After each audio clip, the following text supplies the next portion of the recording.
하나님의 말씀은 맛있습니다. 하나님 말씀은 즐겁습니다. 하나님 말씀은 생명과 행복을 줍니다. 500독 성경 통독 훈련 원장입니다.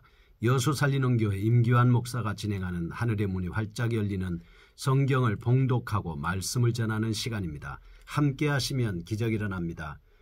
알람을 설정하시면 좋겠습니다. 오늘은 사사기 12장입니다. 말씀을 읽고 전하겠습니다.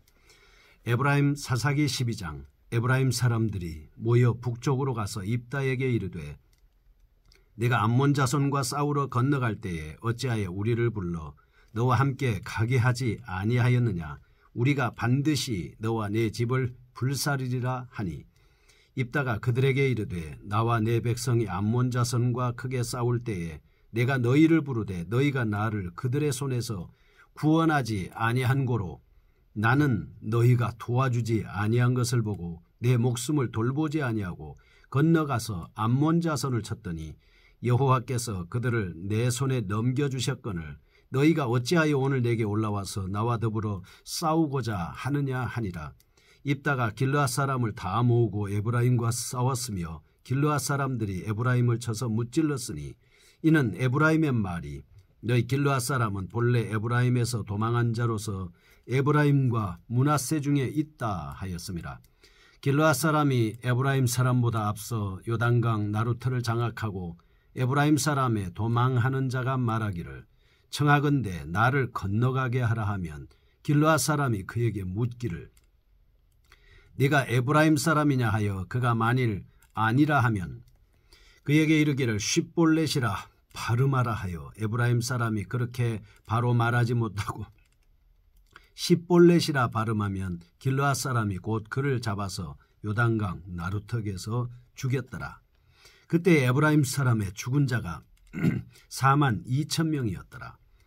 입다가 이스라엘의 사사가 된 지 6년이라 길르앗 사람 입다가 죽음에 길르앗에 있는 그의 성읍에 장사되었더라.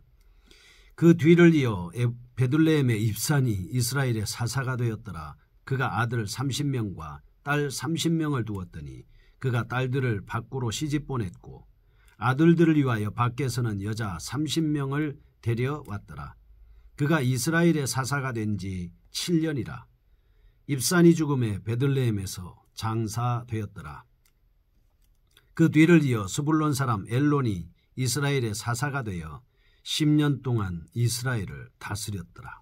스불론 사람 엘론이 죽음에 스불론 땅 아얄론에 장사되었더라. 그 뒤를 이어 피라돈의 사람 힐렐의 아들 압돈이 이스라엘의 사사가 되었더라. 그에게 아들 40명과 손자 30명이 있어 어린 낙이 70마리를 탔더라. 압돈이 이스라엘의 사사가 된 지 8년이라. 비라돈 사람 힐렐의 아들 압돈이 죽음에 에브라임 땅 아말렉 사람의 산지 비라돈에 장사되었더라. 아멘.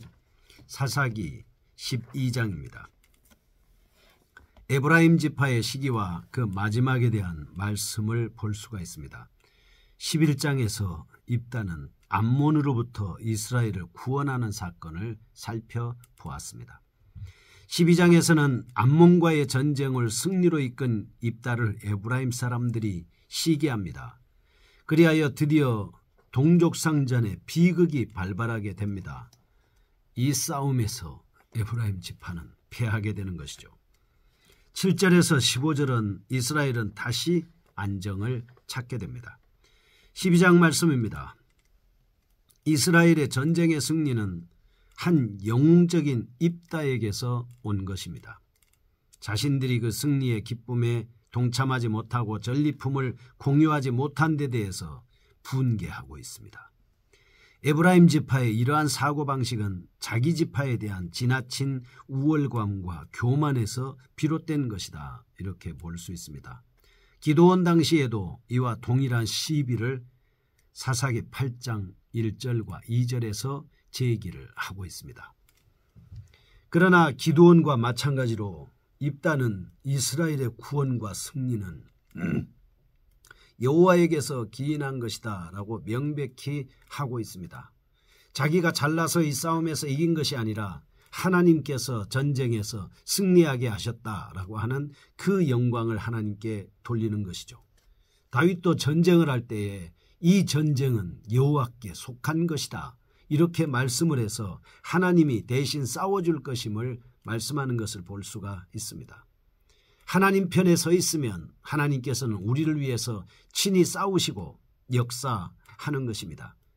성경에 나타나는 수많은 전쟁들 가운데 하나님이 도와주심으로 인해서 수적으로 도저히 상대가 되지 않음에도 불구하고 승리하는 것을 볼 수 있습니다. 히스기야 왕과 이사야 선지자가 기도를 했을 때 아수르 군대는 18만 5천 명이 하룻밤 사이에 송장이 되는 것을 볼 수가 있습니다. 이스라엘의 진정한 구원과 승리가 어디에서 나옵니까? 하나님으로부터 나오는 것입니다. 이거는 사람에게 오는 것이 아니라 아버지께서 우리에게 주시는 것입니다.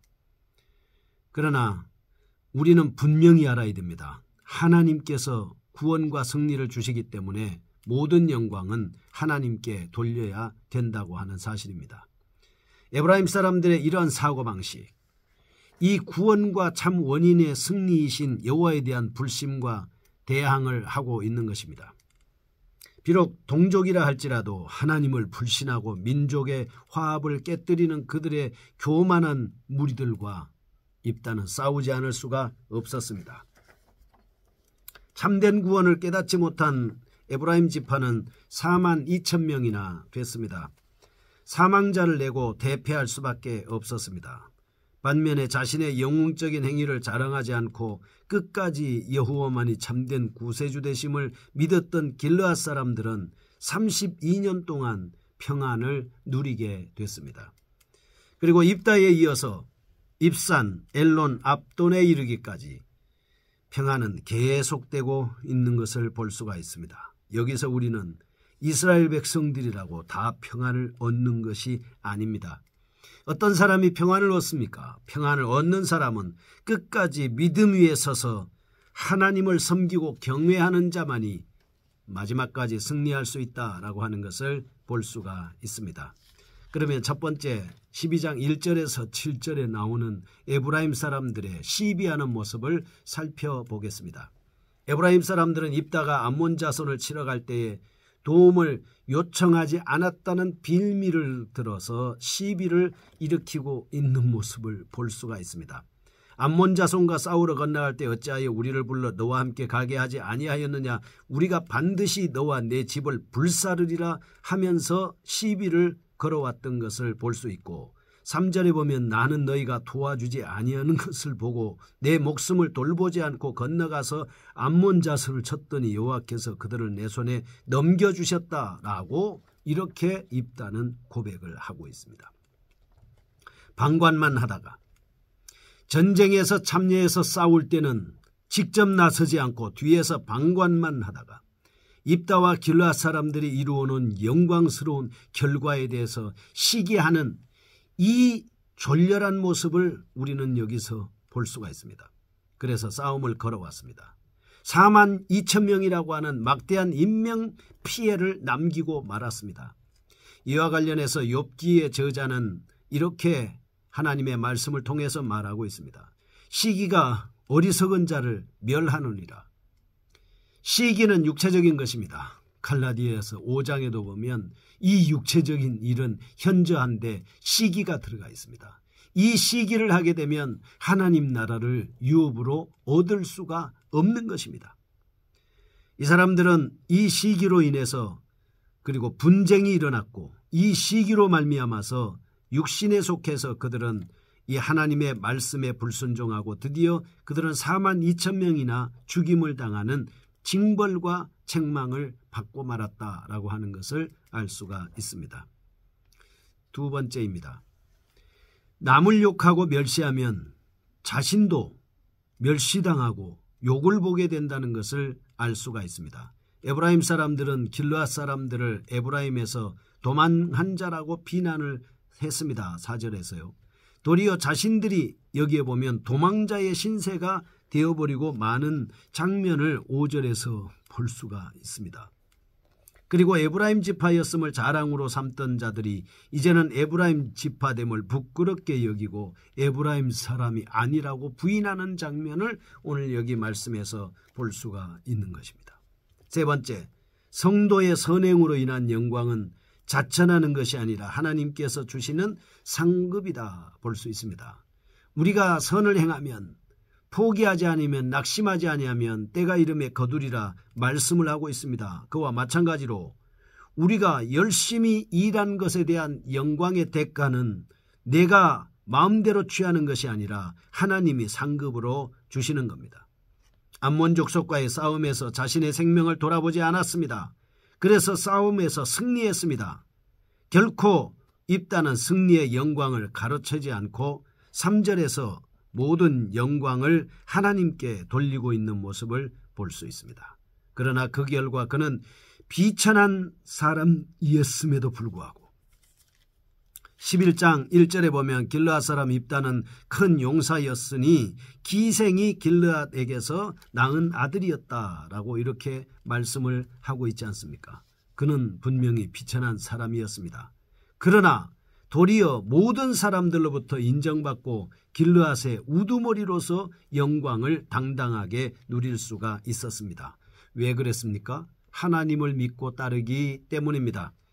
세 번째, 12장 8절에서 15절입니다. 7절의 입다 사후에 이스라엘에는 안정과 평안이 당시 이스라엘 사사들이 활동했던 8절에서 10절은 입산, 11절 12절은 엘론, 13절에서 15절은 압돈의 행적에 대해서 자세하게 말씀하고 있습니다. 입다의 시대와 입다의 후계자들의 시대는 상당한 대조를 이루고 있다 이렇게 볼 수 있습니다. 전자의 시대를 다윗 시대에 비교할 수 있다면 후자의 시대는 솔로몬 시대와 비교할 수가 있습니다. 따라서 본문에 나타난 입다의 후계자들이 시대, 즉 다시 말하면 평화의 시대에 나타난 특징들을 살펴보면 다음과 같습니다. 첫째, 외침이나 내분과 같은 전쟁이 없었습니다. 사사시대에 전쟁이 없었다는 것은 하나님의 복의 상징입니다. 하나님께서 복을 주심으로 평화가 임한 것이죠. 전쟁은 주로 배반한 백성들에 대한 하나님의 심판의 상징이기 때문에 그렇습니다. 전쟁 이후에 오는 평화는 종말 이후의 영원한 안식을 예표하는 것입니다. 성경에서는 이것을 하나님의 백성들만이 누릴 수 있는 특별한 복으로 간주하고 있습니다. 두 번째, 혼인잔치가 빈번히 발생했습니다. 입사는 아들 30명과 딸 30명을 혼인시켰습니다. 물론 이것이 정책적이긴 하지만 혼인정책은 평화의 시대에만 있는 것입니다.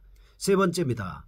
자손이 번성했습니다. 입산에게는 아들 30명, 딸 30명이 있었습니다. 9절과 14절에는 압돈에게는 아들 40명과 손자 30명이 있었습니다.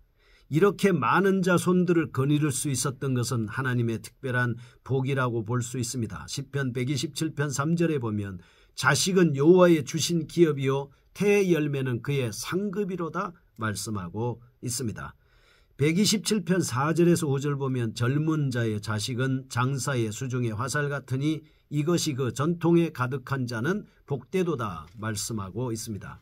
네 번째, 여기서 지도자들의 태도에 대해서 한번 살펴보겠습니다. 지도자는 마치 산꼭대기에 앉아있는 것과 같습니다. 이는 세상에서 한결같이 엿볼 수 있는 현상이라고 볼 수가 있습니다. 지도자는 높은 곳에 위치해 있기 때문에 다른 모든 사람들이 그를 쳐다보고 일거수일투족을 지켜보는 처지에 놓여 있다 이렇게 볼 수가 있는 것이죠. 이렇기 때문에 지도자가 취하는 자세와 행동은 매우 중요한 것입니다. 은행 심사를 비판하고 본받기도 하기 때문입니다.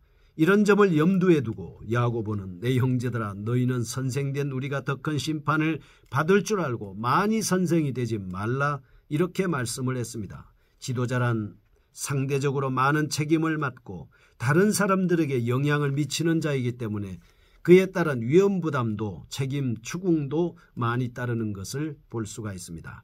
지도자는 솔선수범해야 합니다. 자신을 제한해야 합니다. 자신의 뜻과 행동, 의욕 등을 제한하는 것을 말합니다.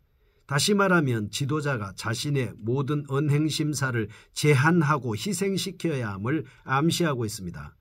지도자는 하나님과 다른 성도들을 위해서는 더 많이 그리고 더 지속적으로 온전히 생각하고